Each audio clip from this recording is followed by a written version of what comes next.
और इस स्टडी में आप सभी का स्वागत है।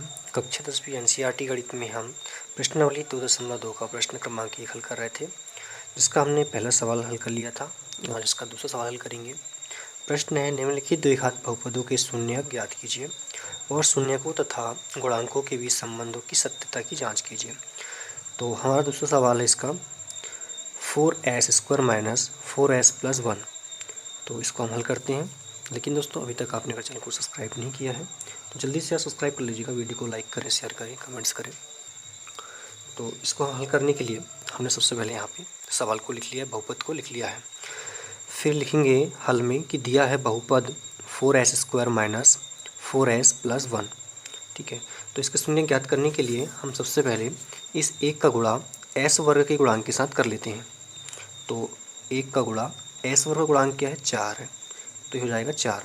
तो हमें इस बीच वाली संख्या को ऐसे तोड़ना है कि गुणा या भाग करने पर 4 मिले और जोड़ने घटाने पर भी 4 मिले। तो इसे हम 2 गुणा 2 के रूप में तोड़ लेते हैं। तो 2 दूनी के 4 होता है और 2 धन 2 करें तो ये भी 4 होता है। ठीक है, तो इस रूप में इसको हम तोड़ लेते हैं। तो ये जाएगा हमारा 4s² minus 2s minus 2s। तो दोनों में हमने माइनस इसलिए लगाया क्योंकि दोनों समान संख्या, दोनों समान चिन्ह हो जाएंगे, तो ये आपस में ऐड हो जाएंगे, जुड़ जाएंगे आपस में। तो जुड़कर 4 हो जाएंगे, s का s हो जाएगा और चिन्ह भी यहाँ पे 4 हो जाएगा, सॉरी माइनस का हो जाएगा। ठीक है, धन 1। अब इन दोनों को इस तरह से जोड़ा बना लेनी है। हम इन दोनों में देखें कि कॉमन क्या है, दोनों में ऐसी कौन सी संख्या जो सम्मिलित है। तो देखें यहाँ से हम, तो यहाँ पे s और साथ ही यहाँ पे 2 है और यहाँ पे 4 है। तो 4 जो है 2 के पहाड़े में आता है, इसका मतलब 2 इसमें कहीं ना कहीं शामिल है, तो ये 2 यहाँ पे जाएगा। तो 2 हमने बाहर निकाल लिया तो अंदर 2 बचा, क्योंकि 2 दूनी के 4 होता है। उसी प्रकार यहाँ पे s का वर्ग मतलब s 2 बार था, एक बार हमने निकाल लिया तो अंदर सिर्फ एक s बचेगा, माइनस यहाँ से माइनस। अब यहाँ पे 2s पूरा हमने बाहर निकाल लिया तो यहाँ पे सिंगल s क्या बचेगा, सिर्फ एक बचेगा। यहाँ पे माइनस का माइनस हो जाएगा। उसी प्रकार इन दोनों में हम देखें तो सिर्फ एक कॉमन है। ठीक है, तो जब एक बाहर निकाल लिया, जब एक का गुणा हम इस 2s के साथ करेंगे तो 2s ही आएगा। अब यहाँ पे धन नहीं आएगा, यहाँ पे ऋण आएगा, क्योंकि ऋण और ऋण मिलकर धन होता है और एक का एक आ जाएगा। तो दोनों जो कोष्टक है वो समान आ चुके हैं, इसका मतलब हमारा सवाल यहाँ तक सही है। तो यहाँ से 2s बाहर निकाल लेंगे, माइनस एक यहाँ से ले लेंगे और इन दोनों में समान संख्याएं, इसलिए किसी एक का कोष्टक ले लेंगे, 2s माइनस 1। ठीक है, और फिर हमें इसके शून्य ज्ञात करने हैं, इसलिए 2s माइनस 1 के बराबर में शून्य कर लेंगे। उसी प्रकार यहाँ भी 2s माइनस 1 बराबर शून्य हो जाएगा। ठीक है, अब हमें यहाँ पे शून्य ज्ञात करनी है, इसलिए हमें 1 का पक्षांतर इधर करना पड़ेगा। तो 2s बराबर 1 का पक्षांतर जब इधर इधर होगा तो ये धनात्मक के रूप में होगा, इधर ऋणात्मक है, इधर जाके धनात्मक में हो जाएगा ये। उसी प्रकार यहाँ भी 2s, इसका पक्षांतर जब इधर होगा तो 1 बचेगा। फिर से यहाँ पे हमको सिर्फ s छोड़ना है, बाकी 2 का पक्षांतर इधर कर लेना है। अब 2 जो है वो s के साथ में गुणा में है, इधर जाके भाग में हो जाएगा। उसी प्रकार यहाँ भी 2 गुणा में इधर जाके भाग हो जाएगा। तो हमें शून्य मिल चुके हैं समीकरण के। तो यहाँ पे हम लिखेंगे समीकरण, या बहुपद लिख सकते हैं,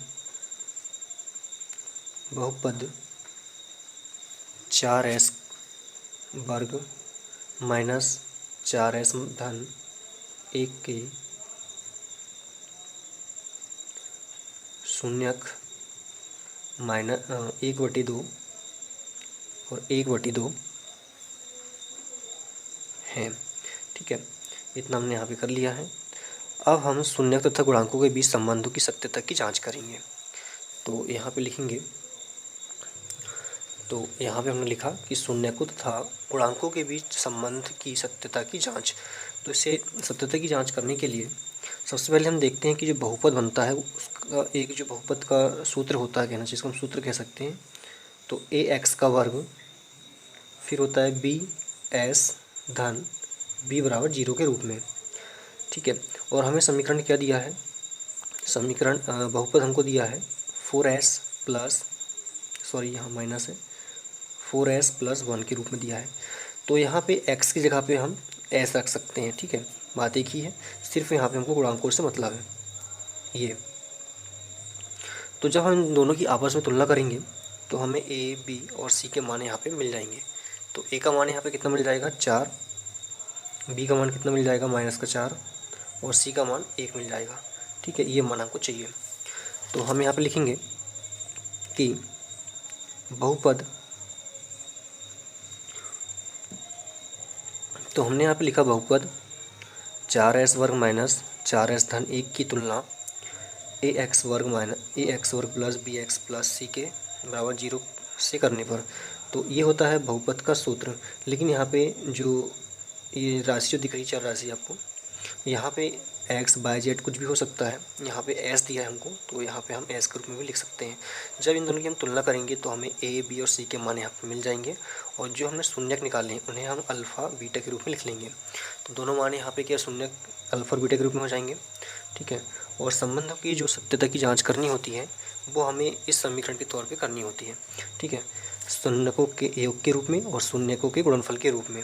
तो शून्यकों का जो योगफल होता है अल्फ़ा प्लस बीटा, ये होता है -b/1 के रूप में, या -x का गुणांक बटे x वर्ग का गुणांक के रूप में होती है। फिर अगर शून्यकों के गुणनफल की बात करें हम तो अल्फ़ा इंटू बीटा के रूप में होती है, जो बराबर होता है c/a के रूप में, या अचर पद बटे x वर्ग का गुणांक। ये दोनों चीज़ एक ही है।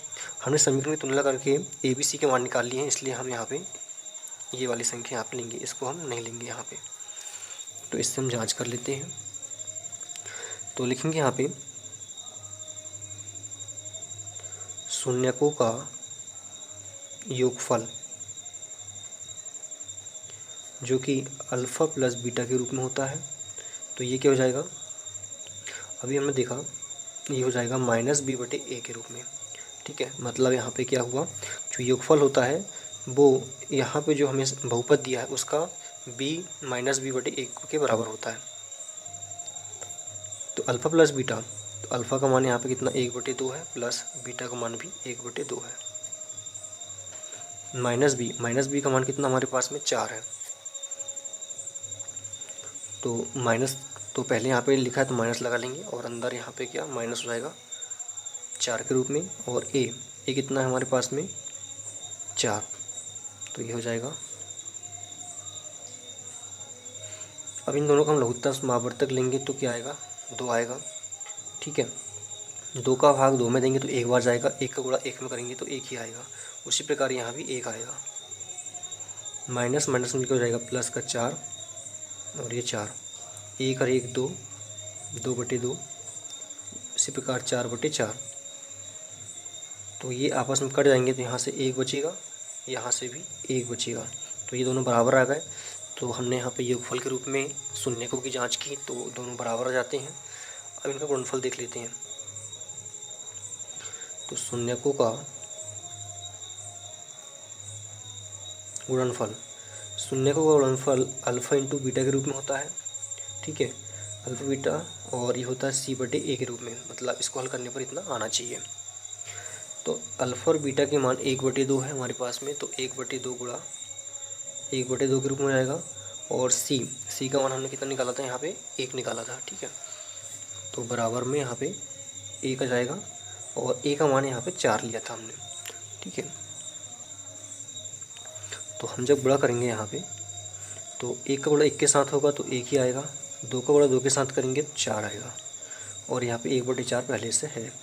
तो हम देख रहे हैं कि दोनों स्थिति में जब हम गुणनफल कर रहे हैं और योगफल कर रहे हैं, दोनों स्थिति में समान आती है संख्याएं। तो इसका मतलब क्या होता है कि दोनों स्थितियों में संबंध जो है सत्य पाया जाता है। दोनों स्थिति में शून्यकों तथा गुणांकों का संबंध सत्य पाया जाता है। संबंध सत्य है, इस तरह से यहाँ पे हम लिख सकते हैं। तो इसका दूसरा सवाल हमने कंप्लीट किया। अगली वीडियो में इसका तीसरा सवाल हल करेंगे। धन्यवाद।